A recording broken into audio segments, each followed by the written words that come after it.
The bike was running like a bag. So before we get into the numbers on this bike, which I actually don't know, by the way. 10 horsepower less. That's good. I'll take that.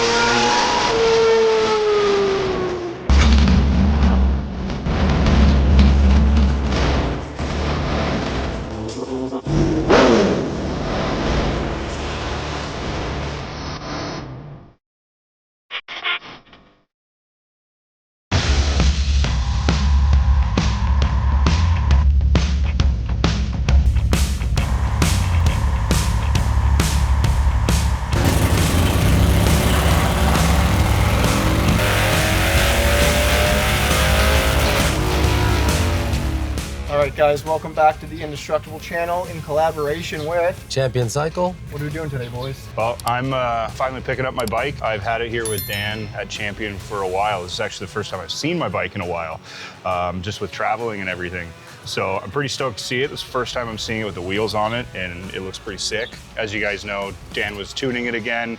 Dan built this bike, so I wanted him to be the one that actually tuned this bike and kind of had the final touches on this bike. It only seemed right that he was the one to do it. So I'm glad we got it back here and you did this. I love the way you tune. You tuned my last bike. And again, you built this, so you got to be the one to tune it. Absolutely. So we're gonna jump back in time to yesterday. Dan and I were here. I was watching him do some tuning. We're gonna watch some of that and then we'll catch you back on the other side.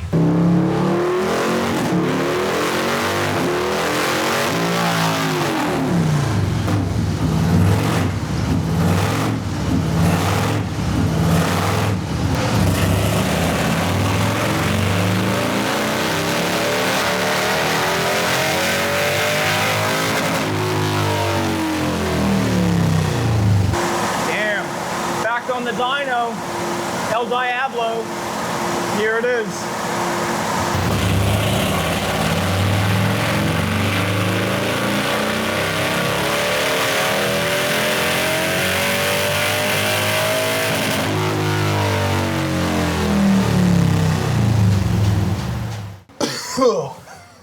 The El Diablo's back on the Dyno tuner for a few reasons. One reason is Matt really likes the way Dan tunes, but there was also an issue on the road last year, if you want to explain that. Yeah, so the boys here were down in America trying to make it great again. And something happened to the ECU. As some of you guys might know, these Lowrider STs and a lot of these newer Harleys have all sorts of glitches. If you bought a new Road Glide, you know exactly what I'm talking about.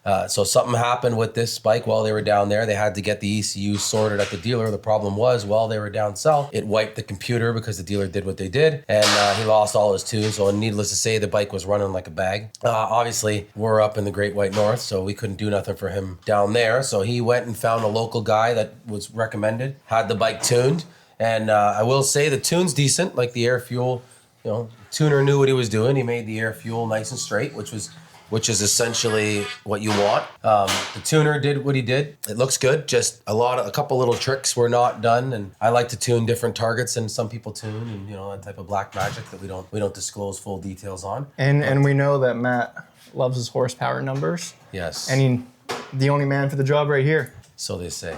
So we're back at it, picking around, seeing if we can dredge some numbers out of this bike, which we already have. But something interesting to note here, guys, is when the bike was in the States, and which is essentially regardless of where it is, but on a different dyno, the bike came in, I did some pulls, and it was already showing 10 horsepower less on our dyno than it did in wherever you guys were on their dyno. Now, I don't know what dyno they have, but if it was a yellow 250i or one of the new red 250i's, the numbers should have been relatively close. If it was an old, outdated dyno, then it's normal that they show massive numbers. Oh, really? It's the norm. It's the norm. So all these guys that I won't name drop, one of them is big in the Jap bike world for flashing ECUs out in South Carolina.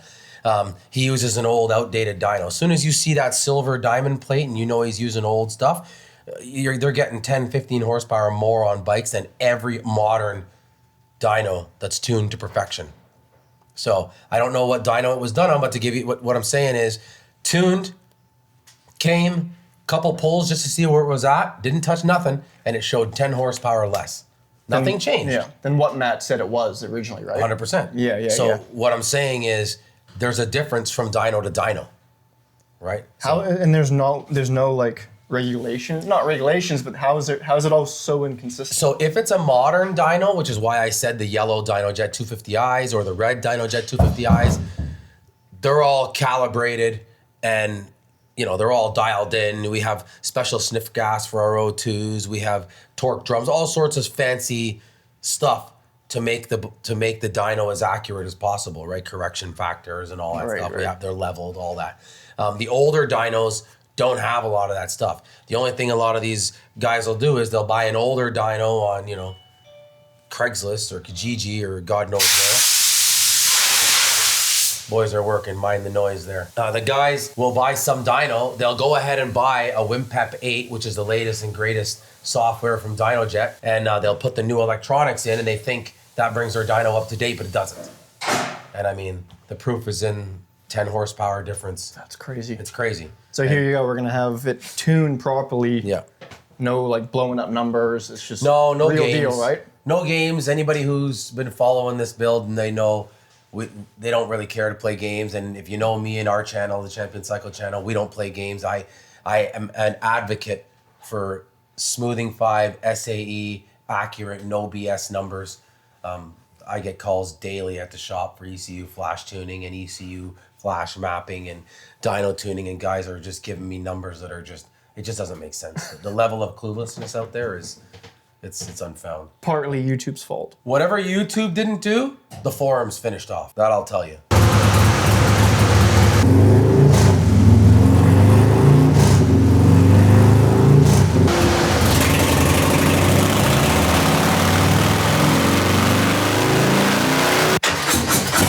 Here we go again.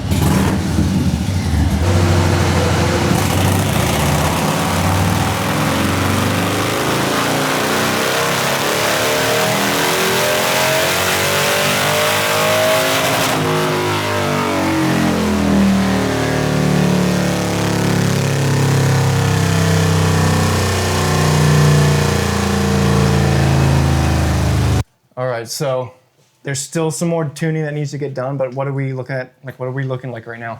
So as of right now, we're seeing 138 and 144 foot-pounds. I'm not going to tell you where I'm going to land, but there's still a bit of work to do.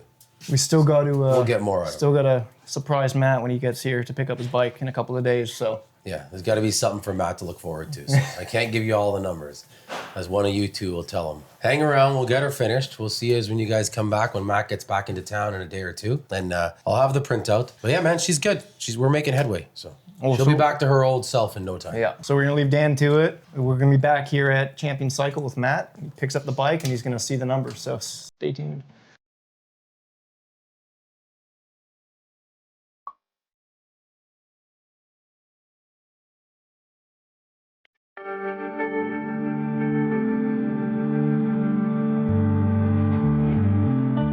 So before we get into the numbers on this bike, which I actually don't know, by the way, they're keeping it a secret, Dan's gonna talk a little bit about kind of why he tuned it the way he did. We tuned the bike the way we did because Matt's adamant on wanting a rideable, reliable, yet powerful bike. There's a difference in the way people tune, no matter who the tuner is or what the build is. You could tune for maximum horsepower. You could tune for a big dyno graph. Those two are not the same.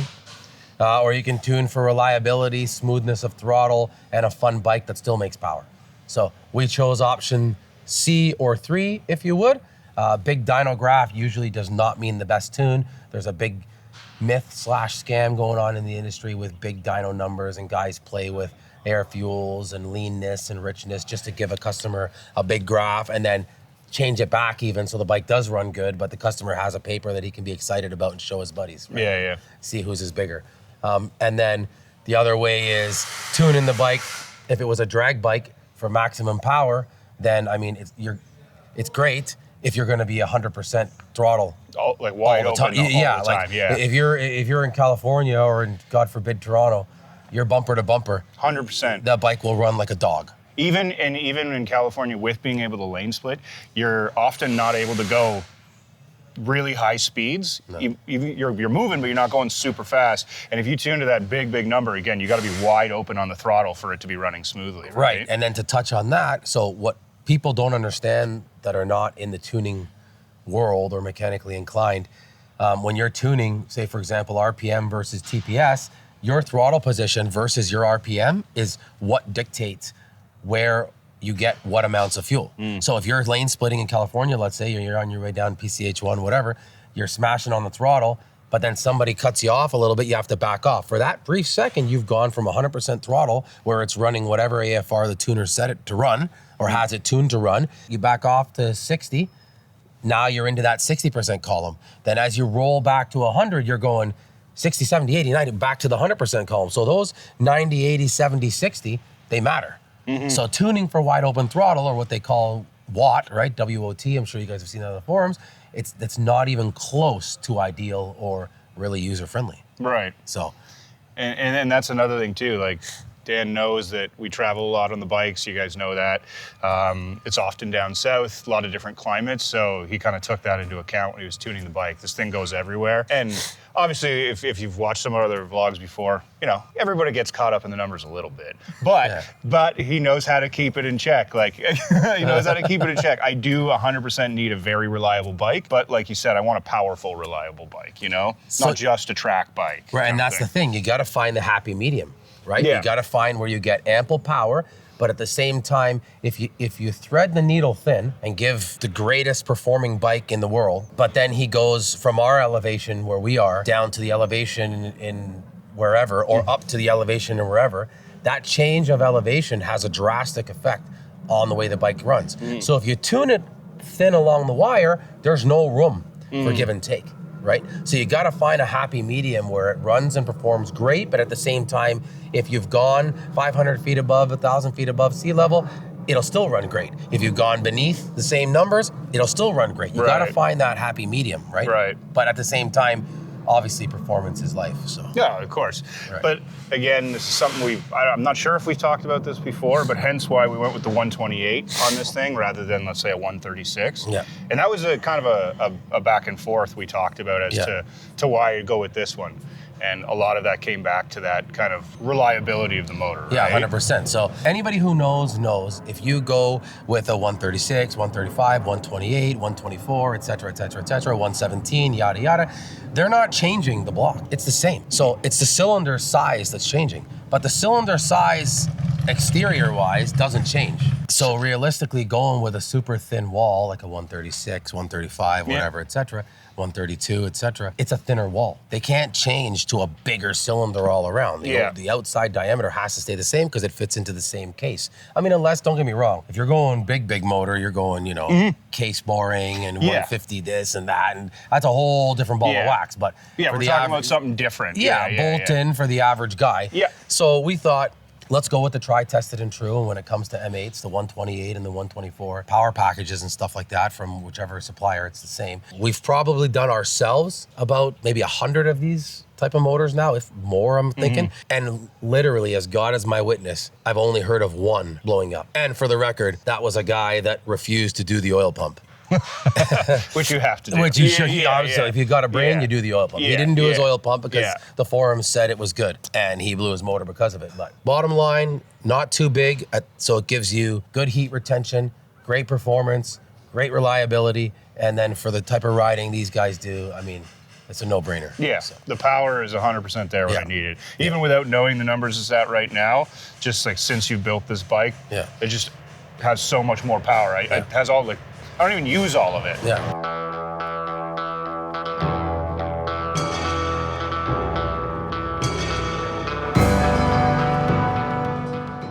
All right, guys, let's go to the front of the shop and find out these horsepower numbers. Let's go.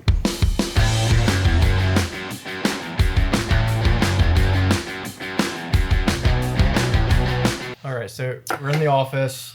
Dan has the dyno sheet printed out. Matt's gonna hear what his numbers are. All right, so this is your scribble. This is the numbers, this is the graph. I just hide it right by his face. I see this. I know. I can see the lines. That's Man, I don't know. Oh, that's pretty good. So- This is genuine excitement. Sick. So- That's good. I'll take that for sure. So, Any it's day. good. Any day. Hell yeah.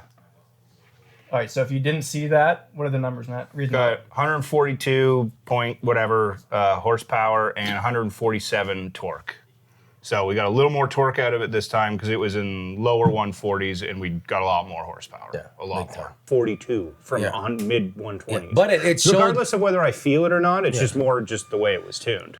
All right, so we mentioned this earlier, but what did the bike come in as? So we put the bike up on the dyno as it was. We didn't touch anything. We did a couple pulls just to see what she got.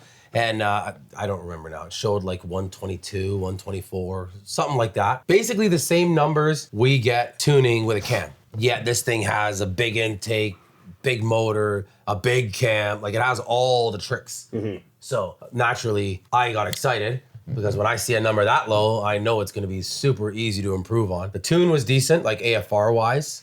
It was nice. It was not going to blow up. But whoever tuned it they had zero interest in peak power and peak performance. So, you know, there was no timing done. There was no injector pull. Like there was a bunch of the black magicry, a bunch of the magic sauce. None of it was done. So we went ahead and did what we do. And she ended up making 142 and 147 torque. So it made really good numbers. But I mean, at the end of the day, it's a big bore 128 with a massive cam. I don't even remember what cam's in it. The fueling 592 cam. Okay, I wanna say. fueling It's- 592 It's like cam. it's a big cam. Yeah, it's a big no cam. doubt. Yeah.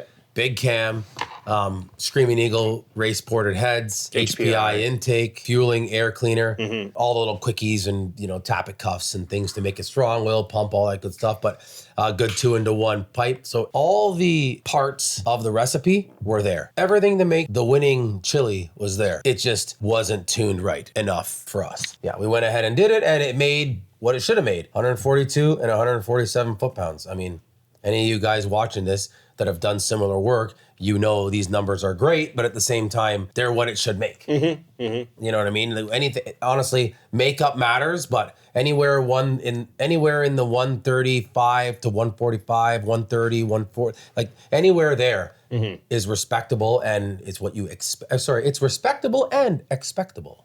Nice. How about that? you're like, hell yeah. Yeah, wait a second. Yeah. I'm very stoked. I'm very stoked. I think this is going to be fun to ride. I'm happy to see this, and we're about to go on a long ride, so very happy. This is for everybody watching at home. I'm gonna add this in. It's off topic, and it's not a sales plug because I don't get paid from SNS. Do your oil pump if you own an M8. Does not have to be blue. It can be red. Fueling or SNS. Do your oil pump. That's all I wanted to say. All right, guys, there you have it. Back in Toronto, back at Champion. Bike is tuned. Thank you, Dan. As My always, pleasure. thank you. Dan, Champion Cycle. This is the spot in Toronto. Let's go. If you know, you know.